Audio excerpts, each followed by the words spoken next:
What must be done eventually should be done immediately. The Dodgers have a problem, and we've got ways to solve it. Also, the Dodgers have a meeting with Mookie Betts following last night's loss. And I can't believe I'm saying this, but an MLB insider linking Alex Bregman to the Dodgers. That's coming up next on a jam-packed episode of Dodgers Dugout Live. It's time for Dodger baseball. Welcome to Dodger Stadium. This is the golden age of Dodger baseball. The Dodgers are building a dynasty. You got it, Warrior Parade. We got it, Parade. The Dodgers punch back and head to the championship series. Ohtani starts the 50-50 clock. Mookie Magic.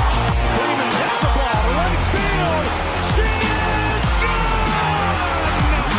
Start the party, Los Angeles. Your Dodgers have won the World Series. Think blue, bleed blue, and I'm out.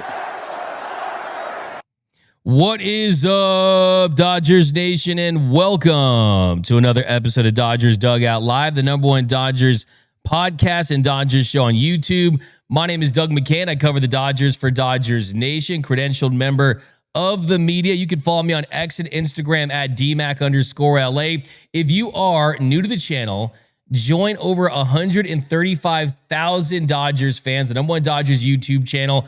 Lots of giveaways, live streams, everything about your boys in blue in less than an hour on this show. So hit the subscribe button, hit the notification bell. And if you want to support the show every single day, all you have to do is hit the like button and drop a comment down below.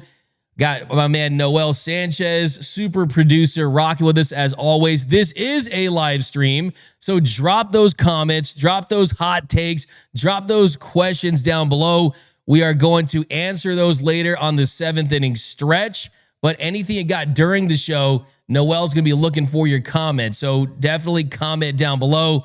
And today's Dodgers Dugout Live poll question of the show, I asked you guys over on the X.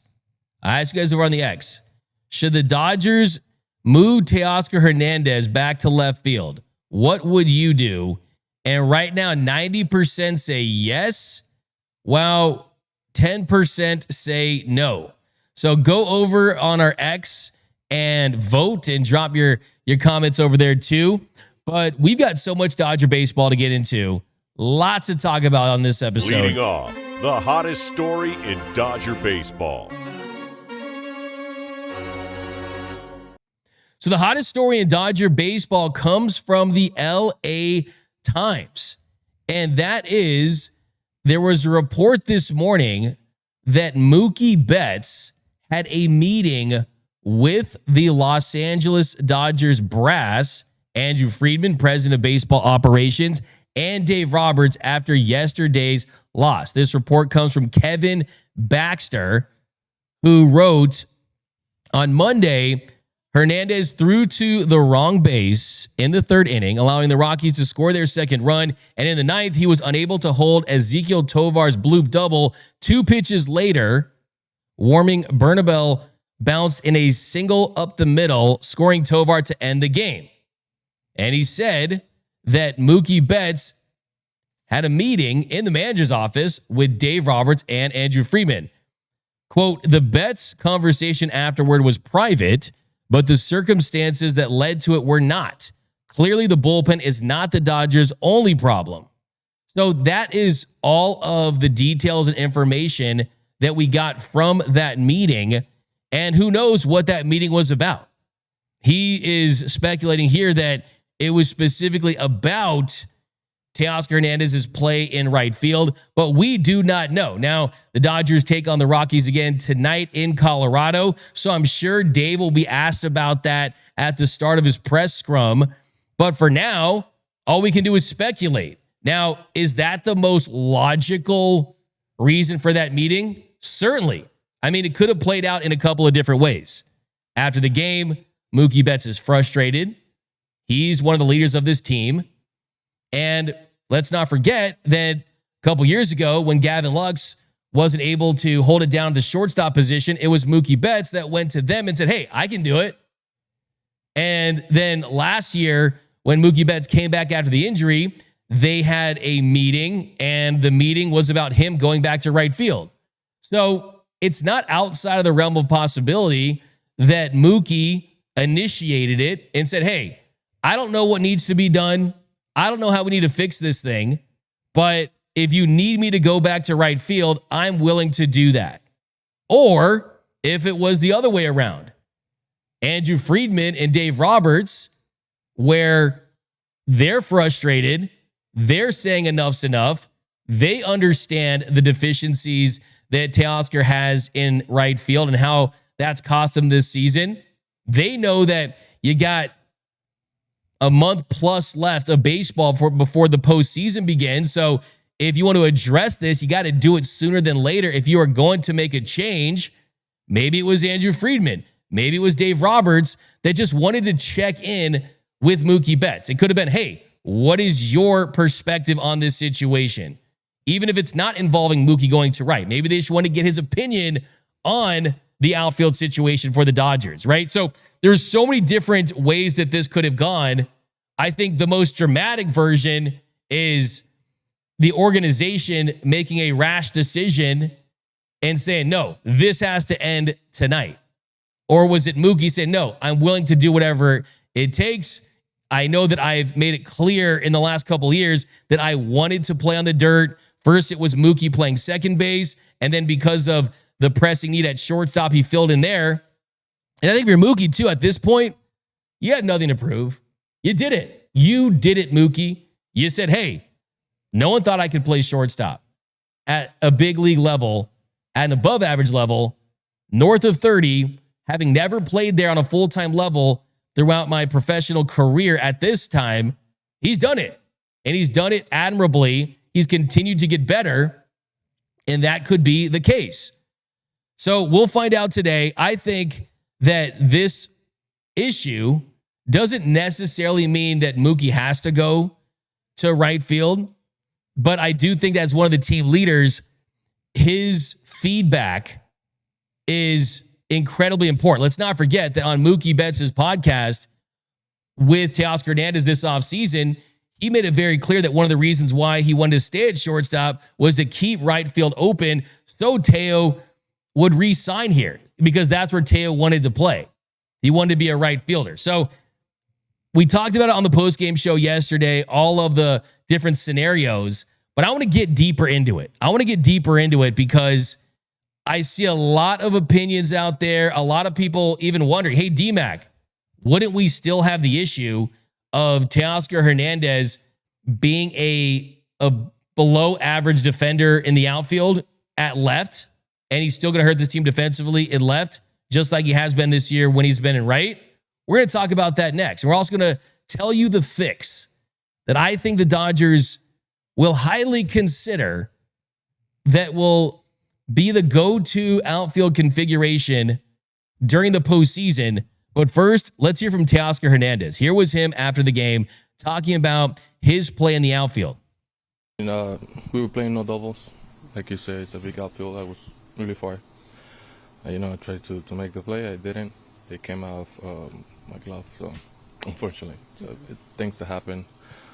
I just got washed it and just keep moving forward. I don't think anyone is going to feel different about this loss. We lost a game. Tomorrow we focus on the game and try to win. I was really far from where the ball landed, so I tried to do my best every time I get those fly balls, try to get under and make the play. So, like I said, unfortunately, it didn't happen. I get to the ball, but it came out of my glove. So tomorrow, just try it again. I mean, it's one of those that you have to make a spectacular play. I didn't. I don't think if I would have died, I would have made it. But I think that was a clear hit. I don't know if it was a notice that we were playing no doubles. I'm not gonna say he can get there. Obviously, it's one of those balls that anybody can get it. But of course, I was a little bit far from it. So you didn't? No. I didn't. I was seeing the ball all the way, trying to catch it. So there's Teoscar Hernandez. Got the smile. Not going to take this too hard. But give him credit. I mean, he realizes he needs to make that play. He did say that it was a clear hit. Well, we bring our facts to the fight. And StatCast said that had a 99% catch probability. It also had a 60 expected batting average. And yes, right field at Coors Field is actually the biggest right field in baseball. In fact, Coors Field, as far as just overall, it's the biggest, most cavernous outfield in the sport. And that has a lot to do with the fact that you have the altitude, the way the balls play. So they know that. And yes, they were playing no doubles. Yes, he was playing back. All those things are true. But another thing that's true is that most competent right fielders in Major League Baseball would have made that play. And there was also a play early in the game that led to a run. There was a play yesterday that didn't inspire much confidence there. And first, let's start with the idea of Mookie moving back to right field. So does Mookie make that play? He definitely does. And if he does, well, you feel like there's a pretty good chance that, yeah, the game goes into extra innings. And that's part of the problem too, right? Teoscar Hernandez was due up third the following inning, so you couldn't do a late game defensive substitution. You need his bat in the lineup. You need his bat in the lineup. Let me just preface this whole thing too, because we're going to get into the weeds on this. Let me just preface this thing. I know that everyone is dogging Teo today. I know that everyone is saying Teo to left and as if that's kind of the fact that he's hurting the team, that's what makes him a bad player. You don't move Teo to left just because he's a bad player that's hurting the team. You're moving him to left just so you can still feel great about his bat in the lineup 100% of the time, save for a late game defensive substitution. We're already in the lead, and you're not going to need his bat again. So make no mistake about it. This has not been a great year offensively for Teoscar Hernandez. A 106 OPS plus, which is down from last year's 141 OPS plus. So offensively, he has had himself a down year. There's no doubt about that. Did not replicate that all-star season, but he's also dealt injuries this year. Has dealt with a groin injury, has dealt with a foot injury. Now, he said again and again that that's not impacting him now and that he's moved past that. But all players, they're just grinding in the dog days of summer in August. So I wouldn't be surprised if that was impacting him at some point in some way, even still to this day. But now let's start with Mookie Betts in right field. What are the pros of moving Mookie Betts into right field? Well, the first thing that we don't need to do is say that Mookie Betts is a 6-time Gold Glove Award winner to suggest that you would get that level of play from Mookie now, where he's still a Gold Glove caliber right fielder. So even though he's probably not going to win you more Gold Gloves, if that's solely based on performance and not reputation, he still would be an upgrade to Teoscar Hernandez, even though Mookie has lost his step. He's not as fast as he once was. He still has the instincts. He still knows how to get it done out there. So that certainly would be one way to look at Mookie Betts in right field. Is he as rangy as he once was? Because when he first joined the Dodgers, Mookie was quick. He was in the 87th percentile in sprint speed. Now he's been below average at 35th percentile when it comes to sprint speed. So the speed, that impacts how much ground you can cover. I still think Mookie reads off the bat, and the instincts that he would have there would allow him to still make plays, and you would still see those highlight Mookie Betts plays. But I think it's also important to recalibrate expectations if he did go back out there. And it would still feel like an upgrade. There's no doubt about it. Also, not only the speed, the arm strength has gone down a little bit too. The arm strength is not as elite as it once was. And we've seen the highlight plays throughout his career. The one against the Diamondbacks in his first year where he gets out Marte. I mean, that one really sticks out to me, where he guns him down at third. Well, back then he was in the 80th percentile when it came to that, right? I mean, you look at kind of where he is from a arm strength standpoint. He doesn't have the same level of arm strength. It's still above average, but defensively, I'm not too worried about that.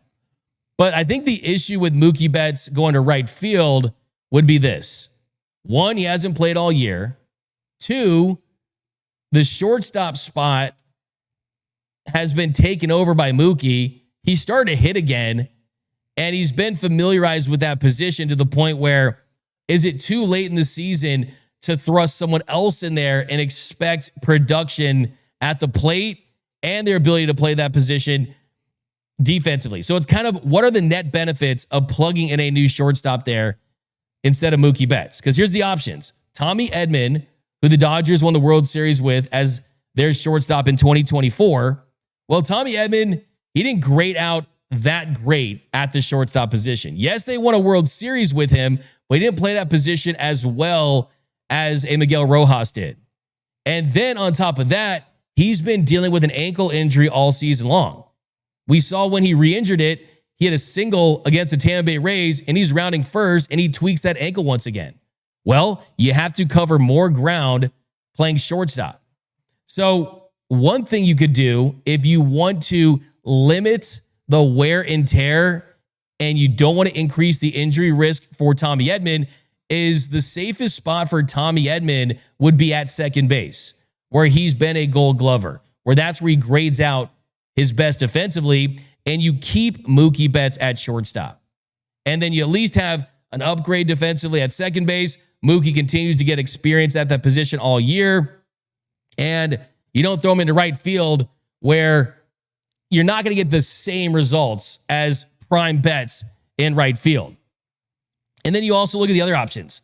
Miguel Rojas, defensively, there's no doubt about it, he's the best of the bunch as far as just a pure defensive shortstop. But Miguel Rojas has even said on this very show that the more you play shortstop, the more it impacts your bat. And yes, the bat has been better for Rojas, and he can put the ball in play. He can get you occasional big hits, but that changes if you're asking him to do it on an everyday level. Once you ask Miguel Rojas to be an everyday shortstop, the offense is naturally going to dip. Occasionally, yes, but not every day. Now, if we get closer to the postseason, then it makes a little more sense because you're talking about less games. But right now, it really doesn't. And then there's Alex Freeland, who's played shortstop significantly, extensively, can certainly get it done defensively. But then you think about the bat. Yesterday was his first extra base hit of his big league career, and he's already had 50 plus plate appearances. So can you trust the bat? So really, defensively, at this point, it's starting to become a situation where moving Mookie out of shortstop, you can make the case of the net benefits, if he continues to hit like this, don't make a ton of sense. So the outfield consideration, I think, that should be made if you do want to move Teo to left is you can move Teo to left, you move Pages to right, and then when he comes back, Kike Hernandez in center. Never fear, the banana man is here. And ask yourself this question. Are the Dodgers going to bring back Kike Hernandez to not play him in the postseason? Are the Dodgers going to go into the NLDS or the NLCS or the World Series and wait for them to be trailing in that series and wait to see if their offense produces and then come calling to Kike Hernandez, give him the bat signal, and then it's Kike time? Then it's time for Mr. Keektober? Why would they do that? That doesn't make a ton of sense to me. What makes sense to me is having one of the very best postseason hitters in recent memory, a guy that last year had clutch base hit after clutch base hit, made clutch defensive play after clutch defensive play, was the guy that distracted Aaron Judge when he dropped the ball that led to that 5-run fifth inning comeback. Also, he's the guy who got the base hit in that inning. You're really not going to play that guy. And if you don't play him in center field, where else are you going to play him? You going to play him at second? You going to play him at short? You going to play him at third? That's where he played last year when the Dodgers won the World Series. So ultimately, I would like to see them consider Kike Hernandez and his .874 postseason OPS, where he's hit 15 home runs in 259 plate appearances. that could be the move. And if you are thinking more short term, you move Andy Pages to center field, you keep him there, and then you put Teoscar Hernandez in left, and then you put Alex Call in right against left-handed pitchers, and you move Michael Conforto to the bench, or you DFA Michael Conforto at some point. Now, it doesn't seem like this would make sense for the Dodgers to do the DFA thing for Conforto now. I mean, he had a big series against the Padres, big base hits that helped lead to a series win. You had Dave Roberts tipping his cap to him. Michael Conforto saying, hey, I thought things were trending in the right direction, and now I'm getting El Bencho. So that's why it would be a tough scenario to consider. But I think if we're thinking long-term for the postseason, you say to yourself, hey, we've already shown a willingness to platoon Michael Conforto and have him in the game against righties. So you're kind of already going that direction, and he still is in the prove-it stage to see if he truly deserves a spot in the postseason roster. But bottom line in all of this, the Dodgers 100% need to move Teoscar Hernandez from right field to left field. And that brings up my next topic here. I see people in the comments, D-Mac, what is it about left field that makes it so much easier than right field? What makes you think that he'd be better in left than he would be in right? Last time I checked, they're both corner outfield spots. Last time I checked, his outs above average in left field wasn't very good last year either. The metrics didn't like him in left. Last year, he had a -10 outs above average in left field. After yesterday, in right field, he has a -7 outs above average. So yeah, a little better on that metric. But the truth is, there's a couple of reasons why left field is easier than right field.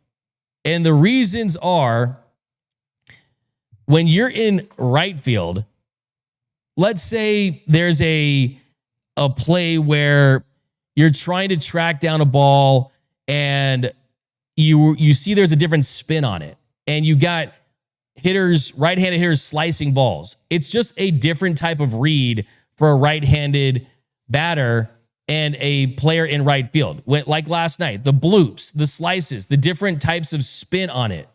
When you don't make that play in right field, it's more concerning because it's just less routine flyouts. Now, would he be put in a position in left where we'd have to make more putouts? He would, but the difference between the putouts in left and the putouts in right is when you're in left and you have a right-handed batter, and there's more right-handed batters and left-handed batters in Major League Baseball.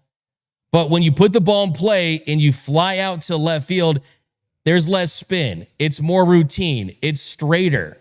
So it's easier. In right field, the reads are more difficult. The spin is different. The slicing is different. And then there's the throws. The throws are further from right field to third base and then right field to home plate. You have to have a better savviness with the way that you make those throws. Because if you're thinking just about batted balls, right? The balls that are pulled in the air that are just less straight, it's difficult to make those throws. And you saw yesterday, it was the difference between a runner getting to third and it was the difference between a guy getting to second. So, other thing as well, too, if you let a ball get past you in right, it's going to be a triple, right? That's not always the case in left. If a ball gets past you, hold him to a double, right? So we're talking about on the margins, little ways that you can make sure that those defensive lapses aren't hurting the team as much as they are in right. So there's a lot of different reasons, right? But the truth of the matter is he can hurt you with bad defense more in right than he can hurt you with bad defense in left. And even if he does play left field at a below average level and you're technically not hiding him in left, but what you are doing is you're making it where there's more routine plays and the defensive misplays are less costly. But bottom line is, based on the talent on this roster, it's almost impossible to argue why it would make more sense for Teo to be in right than in left. But let's take some comments here. Give me all your thoughts. I know that we can get into the weeds on this, but I want you guys to understand, like, it's not as simple as, oh, we just switch him up, right? It's not like that, right? And also, too, everyone talks about, hey, Mookie's offense, we're going back to his familiar position. Would that impact Teo in a positive way? Going back to the position that he played last year, we had an all-star season. So there's all these things that are factors. Another thing, too, is if you're not fully healthy and it's impacting your range and your mobility, then at least move back to a more comfortable spot while you get healthy. But we got Nando. Bro's been taking back their cheating ex, but can't get over the 2017 Astros. Okay, we'll talk about Alex Bregman here in a little bit. But you know what? That's a great point. That just makes me think. Look, defense matters. Dave Roberts said that yesterday, that Teoscar Hernandez needs to play better and that defense matters. Did defense matter last year against the Yankees in the World Series? It absolutely did. Dodgers made plays, Yankees didn't. Dodgers won in 5. And then here is a play that I will never, ever forgive Yasiel Puig for. 2017, Game 2 of the World Series. The Dodgers clinging onto a 3-1 lead in the 8th inning. And then Alex Bregman gets a lead-off double on a play where Yasiel Puig was shading towards center, completely ignored his position card, and then dove for a ball, and it ends up a ground rule double because he couldn't make the play. And then Yasiel Puig grabs that glove, slams the glove. And then John Smoltz says, that was heck of an effort. That was a heck of an effort by Yasiel Puig.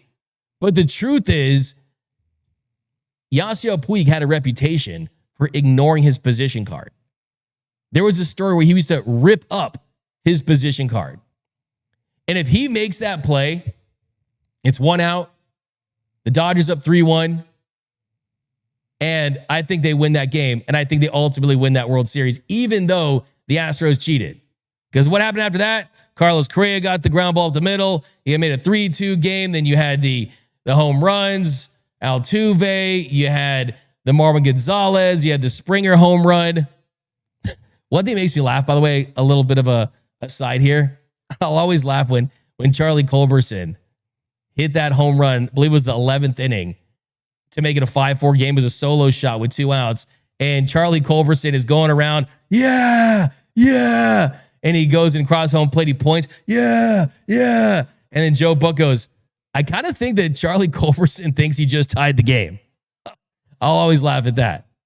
But yeah, let's get to your comments here. We got down the line 19, Teo starting at the Tortas in row F, J.O. Jeannie Bussin right field, J-Dog 20, D-Mac. Any news on if Teo was part of that meeting?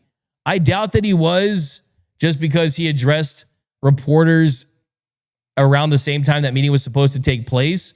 And I'm pretty sure that if he knew that Mookie was in there with Friedman and Doc, that he would probably know if Teo was too. So just speculation, reading the tea leaves. My guess is no.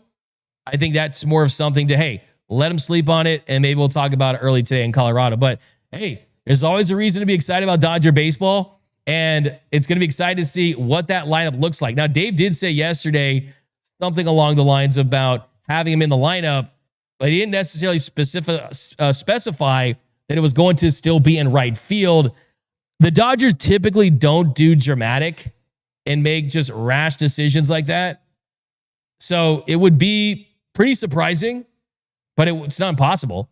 Carney, 8820. Dodgers had a nice shortstop in the system, and he wasn't given a chance. Trey Sweeney, who now starts for the Tigers. Yeah, I mean, bigger guy. He had to make that move. Guess what? No regrets. You know why? They got Jack Flaherty. Without him, they wouldn't have won the World Series. Let's not forget what this is all about, right? It's all about winning the World Series. And you got to give up something to get something. Alex Shiny, I don't think I'd want Kike in center field. It's better for Edman to be in center field and Kim at second base. You really think they're going to start Ha-Seong Kim at second base throughout the entire postseason? I mean, knowing this team like I do, the fact that he's a rookie that's still trying to prove that he can hit consistently at this level, I'm not so sure you get every single start at second base. Now, Tommy Edman in center field, at 100%. Certainly, I think you can make the case that he is the best pound for pound defensive center fielder. There's no doubt about that. But you also place him at a higher risk of re-injuring his ankle by playing the center field position that requires him to move more and show some more range. And also, too, I mean, like, that's my question. Where do the at-bats come from Kike Hernandez? I mean, certainly if Max Muncy doesn't come back and Tommy Edman can play third, Kike can play third, there's that possibility. But the hope right now is that Max Muncy comes back. We got Final Boss 417. Teo was a bad re-sign. People got too in their feelings and wanted him back. That's a hot take. That's certainly a hot take. Do I agree with that? I think it's TBD. Because the truth is, the same rule that applies to Mookie this year, whereas if you finish the season strong, help this team in the postseason, help them win another World Series, you forget that they underperformed in the regular season because that's what it's all about for this team. And they didn't re-sign Teoscar Hernandez just to be that everyday outfielder in the regular season and hope that he makes all-star teams and hits 30 home runs. Let's be honest. If you gave the Dodgers the option, hey, you give Teo $62 million and he spends his seasons hitting 30 home runs, making the all-star team, winning a Silver Slugger, but doesn't hit in the postseason, is it worth it for you? The answer is no. If you gave the Dodgers the option, hey, he's an older guy now as far as north of 30, and he's been banged up a little bit, had his ups and downs in the regular season, but found it in the postseason, they would take that option. Because let's not forget, Teo was the dude who hit the bomb to give them the insurance run in Game 5 of the NLDS against the San Diego Padres. It was Teoscar Hernandez who had the big hit in Game 5 that helped lead to the comeback. It was Teoscar Hernandez who was clutch all season long. So he's there to punish mistakes, get you clutch base hits, rake against lefties. If he does that in the postseason and helps his team win, it's a good signing. Now, if he's kind of just slightly above average in the regular season and he doesn't hit in the postseason, then yeah, you could certainly make that case that it wasn't a great signing, but it's still TBD. It's too early to say that Teo was a bad re-signing. Now, fit-wise, I do think that Teo would be better suited for a team that had the DH freed up. So even if he wasn't playing there every single day, that you can at least mix it up and take him off his feet in the outfield a little bit. But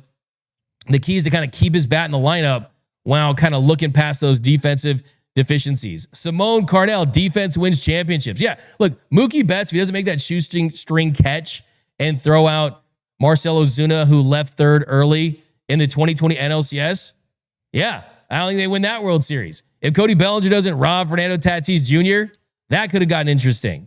I mean, he had another rob job in the World Series. Yeah, defense certainly plays a factor for sure when it comes to winning and losing. Literally, defense cost the Yankees a potential World Series just last year. So 100%, you're right. I mean, it has to be focused on. Patrick, I believe in Mookie. Even Jeter had a bad year in his prime. Jeter had multiple bad years in his primes if you look at his defensive metrics today. I mean, it'd be kind of wild to see what that would be. And I'm not a Jeter hater. I mean, he's a guy, 3,000 hits and a surefire Hall of Famer for sure. But defensively, if he didn't have those highlight jump throws, it'd be a little different. He would look a little different by today's metrics. By the way, at the All-Star game, it was a kind of a wild story. I'll tell you guys. The All-Star game, I get to Atlanta and I go to Truist Park. I ask the official, hey, where do the media members pick up their credentials? And the guy goes, hey, go to the Omni Hotel right around the corner. And I was like, okay, cool. So I walk to the Omni Hotel. I asked the person there, hey, where do I pick up my credential? They go, oh, it's upstairs. And I was like, okay, cool. I see another person at a desk. I said, okay, I'm here to pick up my credential. They're like, okay, it's through that door. I open this door. I kid you not, in Atlanta. I open this door and I see Big Papi, Kevin Burkhardt, Alex Rodriguez, and Derek Jeter. Just those four guys in a big room.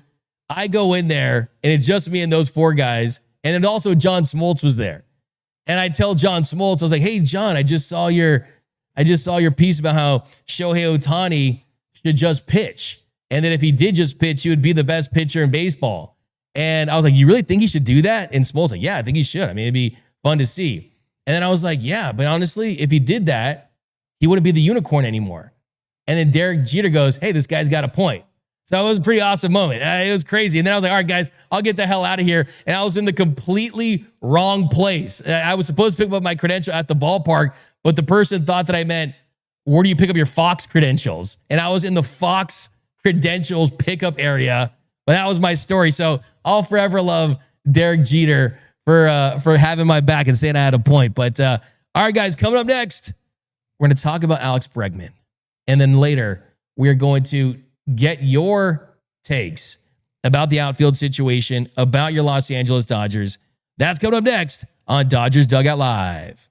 Welcome to the Dodgers Nation Podcast Network, your front row seat to everything Dodgers all season long. Home of the #1 Dodgers podcast in the world, Dodgers Dugout Live, hosted by me, Doug McKain. Friends call me D-Mac, and we cover everything about your boys in blue, everything you need to know about Dodger baseball in less than an hour. We've got breaking news, post-game breakdowns, roster updates, trade rumors, in-depth player analysis, Dodgers trivia, you name it. Whether it's a wild walk-off at the Ravine, a key call-up from OKC, we've got the insight, we got the coverage, and we're here for you all year long. We're the #1 Dodgers site on every platform, and we're born and based in LA. We're loyal to the soil. Dodger baseball is what we do. Trusted by tens of thousands of daily listeners, Dodgers Nation is more than just recaps. We are LA. Whether you're in Echo Park or out in the Valley, Beverly Hills, whatever it is, if you bleed blue, this pod's for you. The more you guys subscribe, the bigger we can build, and we can do this together. So stay up to date with our Dodgers Nation post-game shows and breakdowns and podcasts.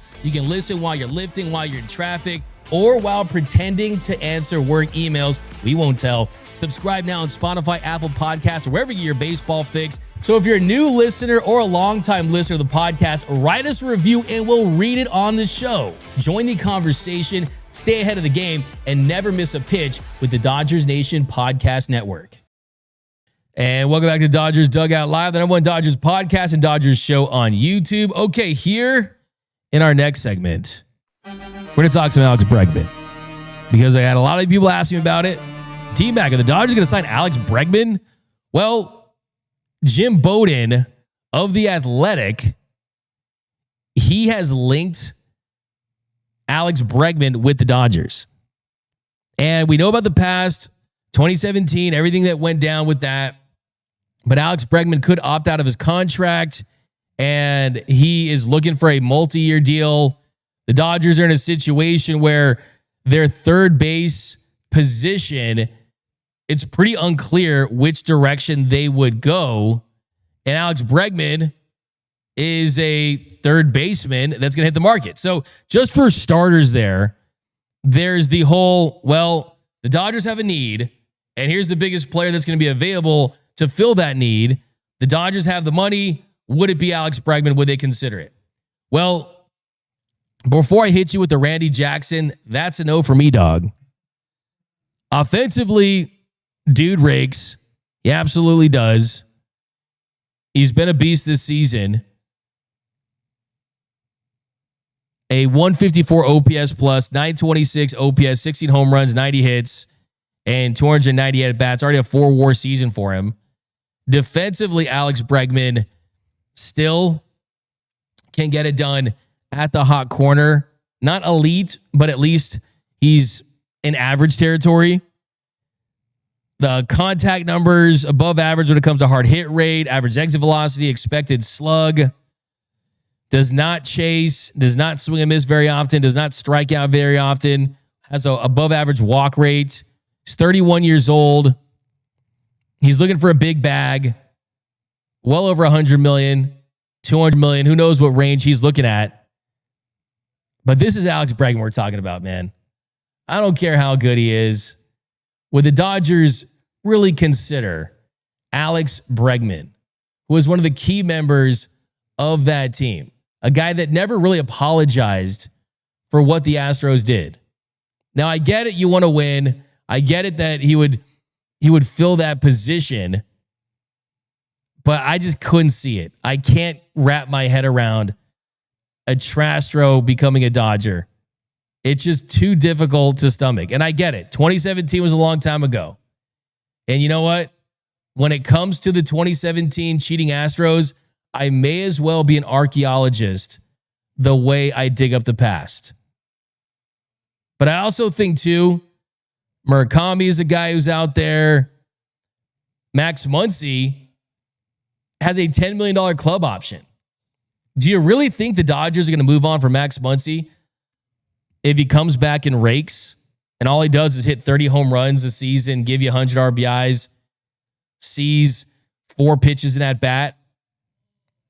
I'll never forget. Like when I hung out with Logan Webb a little bit in San Francisco, and he literally could not stop talking about Max Muncy. That Max Muncy was the hitter that kept him up at night. That Max Muncy is the key of the Dodgers offense. And think about Max Muncy, even if he goes 0 for 4, he sees 20 pitches. And that's beneficial. So, yeah, for Alex Bregman to be a Dodger, it would have to take a literal PR spin of all PR spins. I mean, Correa would be the most shocking one. Springer would be extremely shocking. But Bregman, I mean, he was right up there for guys that benefited from the trash can banging scheme. Now, I will say this. If you're looking at this from the prism of, hey, was he a good player because of the cheating? Or was he just a good player that got even better because of the cheating?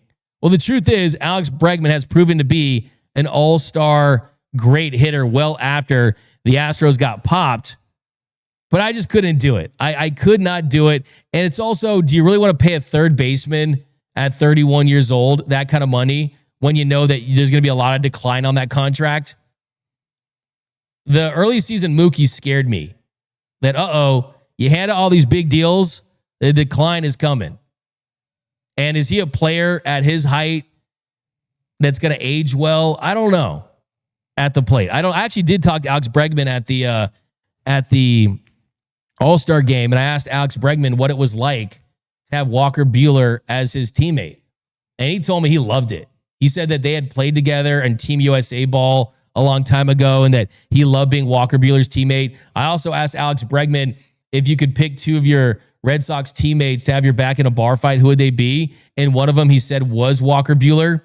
So clearly, Walker Buehler and Alex Bregman had talked, and he was a part of that team after that year. He came in 2018. Buehler was there actually as a fan in 2017, but kind of makes you wonder, kind of the state of this team. And for me, it's kind of about, hey, when I'm looking at the position players moving forward, I like the Freddie Friedman deals, 6 years, 162, and you kind of find your stars elsewhere. I think they're going to trade or try to see if they can work a multi-year deal with Max Muncy, maybe pick up that deal. I don't know. It's Jim Bowden, right? If Jim Bowden says it, it's pretty much a lock that it's not going to happen. He's the guy that promised the Dodgers Nolan Arenado by Christmas Day. So that never happened. That was like 4 years ago. All right, let's get to your comments here. Lots of Dodger baseball to talk to, but end thought on Alex Bregman is, yeah, it'd be tough to digest. I think the benefit could be, hey, you could boom 81 times a year if you're still against it. But I just think, too, from a player standpoint, the Dodgers really want to give $150 million to a third baseman. But that's certainly going to be a conversation we can have this year. No doubt about it. Is what are they going to do at third base? And Muncy has been injured last couple seasons. At some point, you got to make this roster younger. Is that going to be at third base, though? I mean, Alex Freeland is an interesting option, too, if you can figure out how to hit consistently. All right, guys, now it's your time to shine. It is time for all your thoughts, all your questions, all your hottest takes about your boys in blue. I'm going to give you guys a long 7th inning stretch today. That's coming up next. The 7th inning stretch.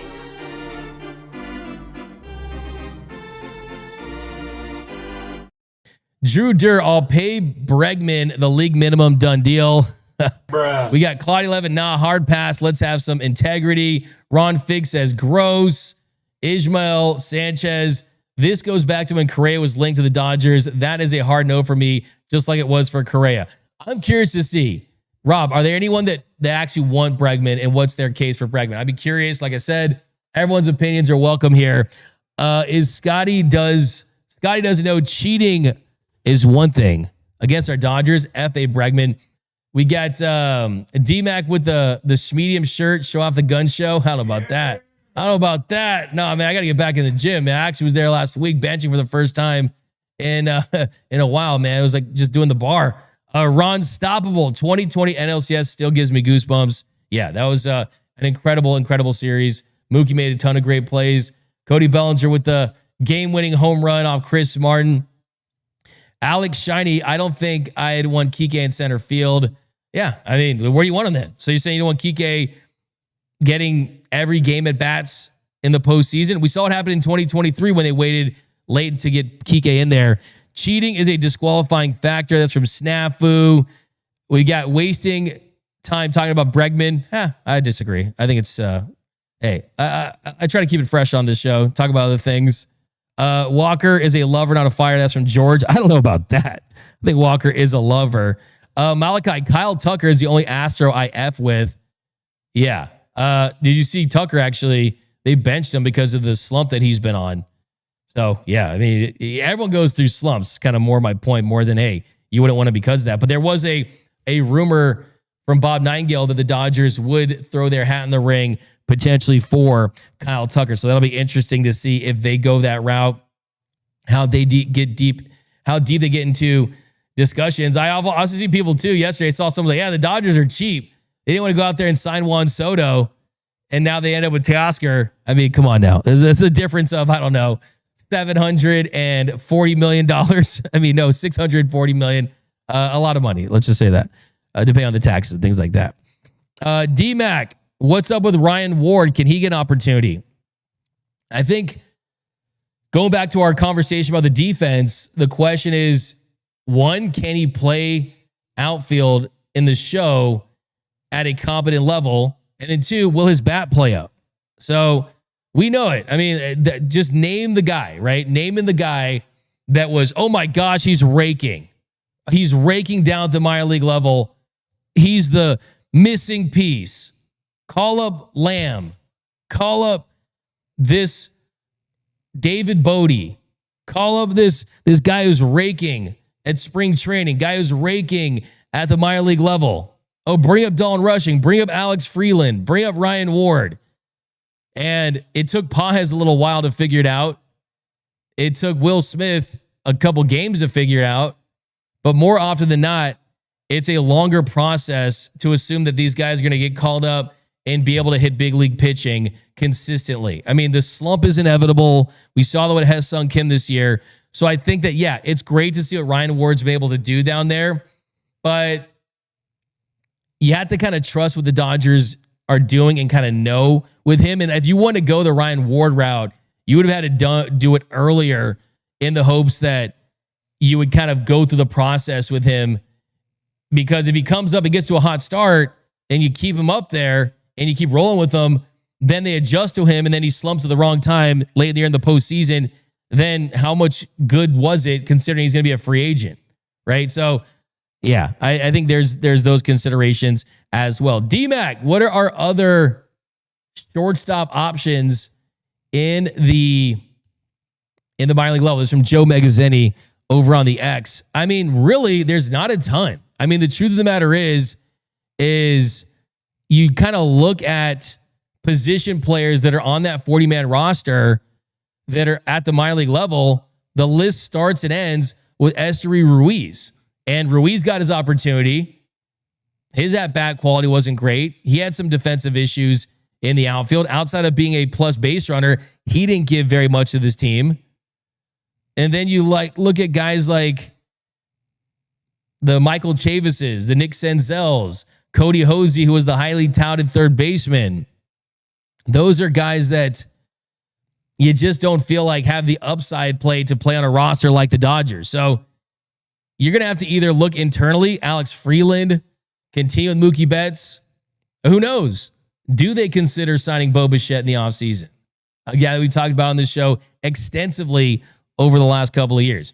We've got 17 Nav. Didn't the Dodgers have a cheating accusation? Welcome, Bregman. Past is the past. Not to that degree. I mean, what the Astros did was they stole a World Series from this team. They stole a World Series from a World Series MVP from either Clayton Kershaw or Jock Peterson. And there are people that were lifelong Dodgers fans that all they wanted in life was to see one more Dodgers World Series title that have since passed away and didn't get to see that title. I think about that. I've had people tell me that. I've had Dodgers fans come up to me and tell me that their grandparents, their dad, their mom, brother, sister, things like that. And yeah, it's deep-seated for sure. We've got Mule Drive Mark 5152. People don't give Rojas credit for his effort and contribution playing and hitting while playing shortstop. Yeah, Rojas is definitely kind of an unsung hero on this team. He has been for a while, and he's definitely helped this team win. He stayed healthy. The bat's been solid for sure. We've got Alex Shiny. I don't think I'd want Kike. Okay, let's go some more down below. Let's look for a comment of the show. Let's look for a comment of the show here. I was going to say, D-Mac, I did put a poll up on the chat to ask Alex Bregman to the Dodgers. We have 17% yay and 83% nay. So. Okay. So that's honestly, that's not too low. I mean, 83%, not too low. I mean, that's, I thought it'd be closer to 90. So, I mean, for me, it's just kind of allocating those funds. And like, I don't want an older roster.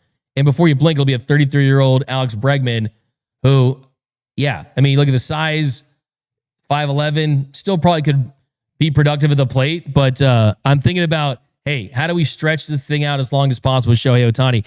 Jack Geezy says Rich Hill should be a champion. Andre Ethier, my dude. Yasiel Puig.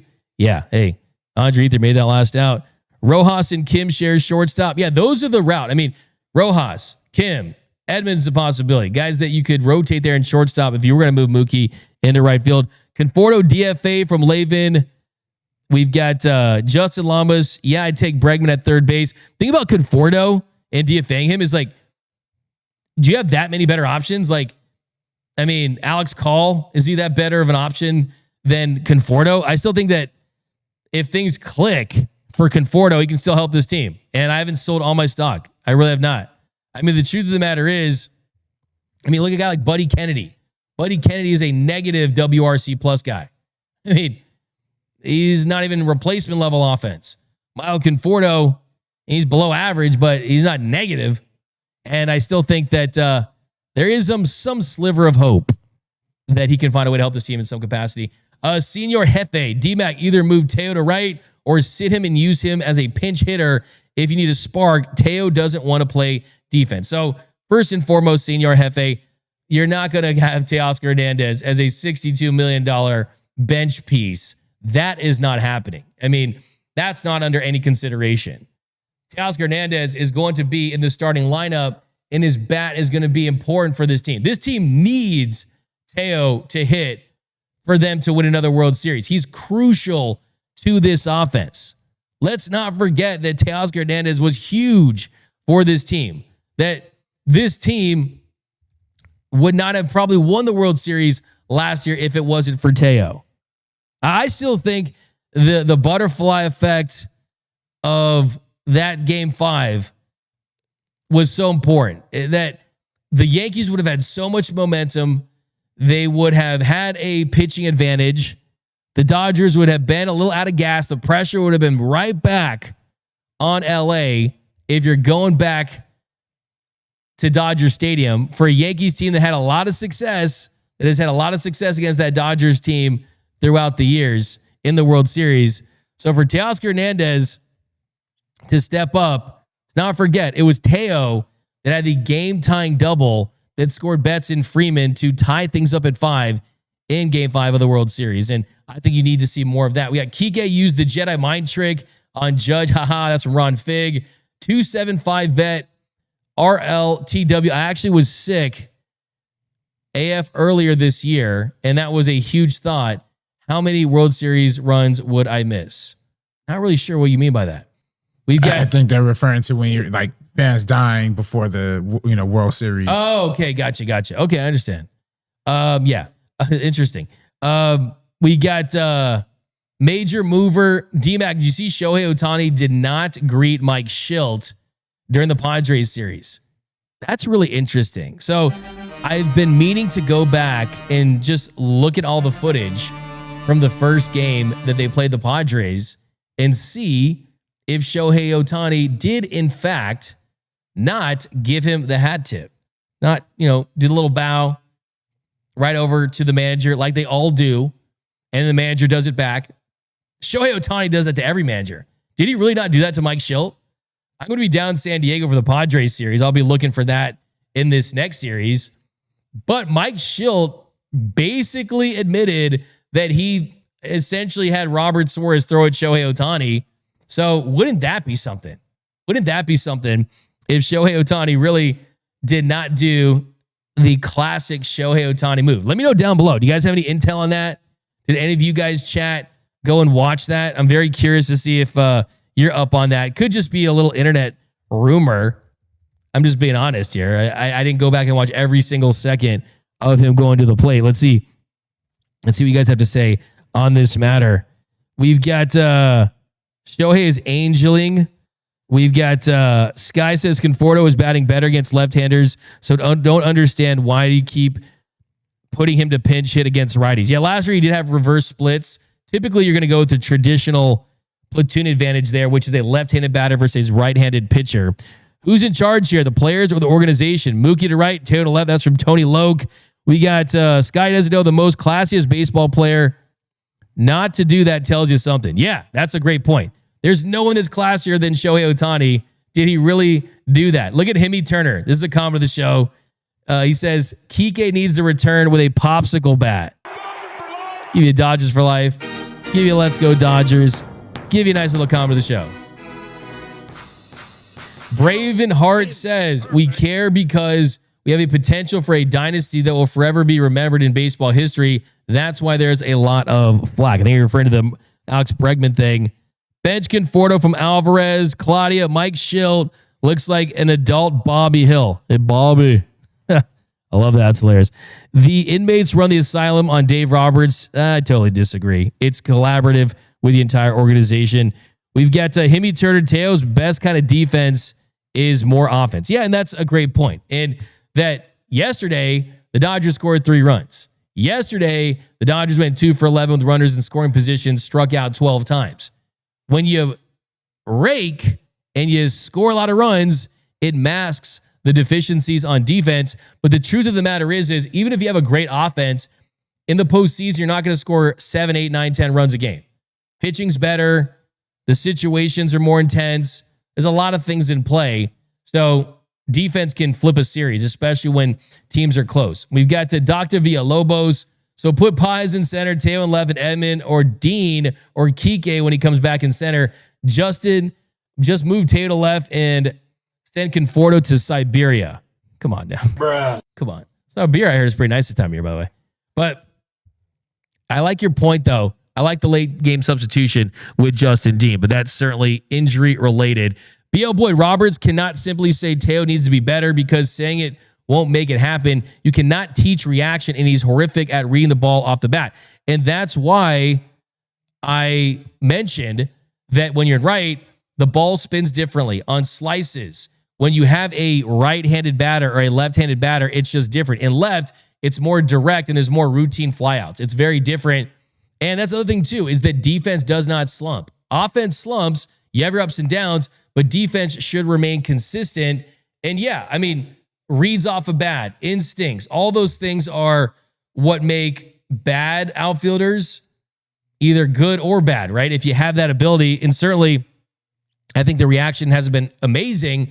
I also think too that there's something physical that has hurt him to a degree we don't know, but I do think it has been a factor. JKid323, what if Shohei accidentally throws at Mike Shildt when he pitches versus the Padres? That's a good one. That's a finish him. Just totally misses, goes like 50-cent first pitch, and just throws it into the dugout or something, just misses extremely badly. Yeah, we know that Shohei is too classy for that. But I'm going to rewatch that, like the Zapruder film, and to see if Shohei, watch every bat. Did he tip his cap at Mike Shildt? I don't know. Because he's the guy who ordered the hit on Shohei. Ron Fig, Mookie is probably volunteering to move back to right because he's a good dude. Yeah, I mean, that's kind of my read. It's not like, oh, hey, put me back in right. It's, hey, if you think that it would be what's best for this team, I'm willing to do anything. Just let me know. And if it's reaffirming that, then I think that's another reason why Mookie's a great leader. I truly do. Final Boss 417, Dodgers re-signing Teo was not a good decision. He was never going to replicate his career high of last year. That's from Final Boss 417. So like I said, that's TBD, and it is just a 3-year deal. So it's not like it's a 5-year deal, a 10-year deal, something that's going to really hurt you. But you do need him to have success down the stretch in the postseason for a couple of seasons for that to make sense. Because he doesn't help you defensively, doesn't help you on the base paths. He's here for his clutch hitting and his ability to rake against left-handed pitchers. So if he does that, it does make sense. If he doesn't, yeah, you can look back and say, maybe it wasn't the best idea. But then you kind of wonder, what are your options? Were they going to sign Juan Soto for $780 billion? Probably not. I mean, you could have gone a different route, but I mean, a Santander type. I mean, there wasn't a ton of options that made a ton of sense. It's just, yeah, I mean, there were a lot of kind of run it back signings last offseason. It kind of made me a little surprised. And right now, if the season ended, sure, it wouldn't look like a good signing. But if he hits in the playoffs, then it does. So the truth of the matter is it's too early to say it was a bad signing. Right now, it doesn't look like it's a great one, but the reason why they signed him is for the postseason. And until we get there and see how he performs, then it's tough to give it a legitimate, accurate evaluation. BL Boyd, D-Mac always says what needs to be done eventually needs to be done immediately. So why? Scroll down that one a little, Rob. No, you're good. It says, so why wait? Mookie cannot be mad if they do it now. I don't think that Mookie's going to be mad about anything at this point. I think that he's played shortstop long enough this season to get that shortstop fix. He wants to win another championship. He'll do anything to help this team win. And I guarantee you that if they came to him with an idea to move him in any capacity, he'd be all for it. That's the kind of player he is. He's a selfless guy. Andrew Friedman said to me a couple years ago that he's the most selfless superstar. So that wouldn't surprise me in one bit. We got Balauke says that pencil bat was the most beautiful bat that I've seen. That was a lot of fun. I did like the pencil bat. And I'm kind of bummed that that's only like a 1 weekend thing for sure. I mean, I think that baseball can have some fun with that, and it gave them the lead. We got, why is Dave like a Russian czar with rookies, but with vets, he's a pushover and lets them do whatever they want? That's from Michael Caffery 777. Yeah, I mean, he's a big guy on, hey, back of the baseball card. Hey, track record. Hey, that. Truth is, you got to become a made man. And to become a made man, you have to be good for a long stretch and prove it. So that's kind of what needs to be done. But all right, guys, coming up next, we've got the walk-off. The walk-off. Hits the ball to right field. She is gone. So today's walk-off, talking Rob Manfred. Rob Manfred has hinted at the idea of realignment and the possibility of adding 2 expansion teams. Rob Manfred said recently, I think the first 2 topics are related in my mind. I think that we expand. It provides us an opportunity to geographically realign. I think we could have a lot of great moments, great teams, and save a lot of wear and tear on our players in terms of travel. And I think our postseason format would be even more appealing for entities like ESPN because you'd be playing out of the East, out of the West. In that 10 o'clock time slot, there was sometimes a moment where you get Boston and Anaheim where it'd be 2 West Coast teams. That 10 o'clock slot, that's a problem for us sometimes because a real opportunity for our West Coast audience. I think the owners realize that, and there's a demand for Major League Baseball. We are in a lot of great cities. We have the opportunity to do something good around that expansion process. So that's pretty interesting. You would get realignment. So would you have the National League West, which would include the A's and the Mariners and the Angels, teams like that? Would you make these super divisions? Would the team in the West Coast probably be in Portland right? You had the White Sox, they'd be the Portland Birkenstocks. I don't know. What would you have for their team name? I always like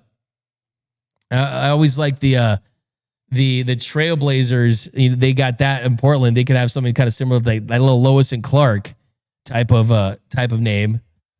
But yeah, I mean, that's pretty interesting because if you would expand, that would really open things up to, hey, would you still have a balanced schedule?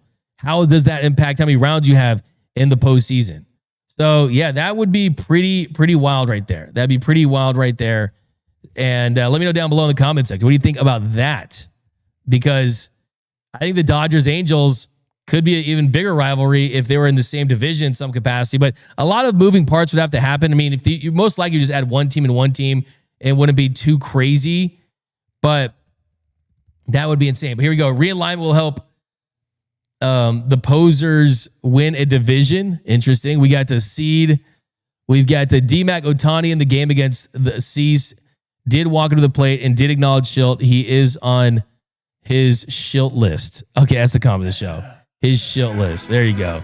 I love that. I love that. All right, guys, we're going to end it on that one. There's my comment of the show. This Schilt list. I'm going back to rewatch it tonight. We'll do some more investigative work on that. I know it's something that is pretty mundane and meaningless to most, but for me, I know that Shohei's kind of got that dog. Don't get on his Schilt list. I love that. But all right, guys, that's going to do it. My name is Doug McKain. You can follow me on X and Instagram at DMAC_LA. Hit the subscribe button, hit the notification bell, hit the like button for your Los Angeles Dodgers. And if you want to support the show, drop a comment and a like on the way out. Remember, there's nothing, absolutely nothing that brings together quite like Dodger baseball. Join me after tonight's game for the post-game show. And then also, we have got a little update on a giveaway. Foco just released this new Shohei Ohtani bobblehead that celebrates his incredible 2024 season. This one has Shohei holding both his National League MVP award and his World Series championship trophy. If you aren't able to make it to Shohei's bobblehead nights this year at Dodger Stadium, you need to treat yourself to one of these. The link to purchase this bobblehead will be pinned in our live chat and also in the description of this stream. There's only 217 of them available, so get yours while they last before they sell out. So this is awesome. You got the World Series, you got the MVP, you got the big smile. Go get one of those today. But all right, guys, see you next time. Enjoy the rest of your day. Find us for the post-game show. And until next time, think blue, bleed blue, and I'm out.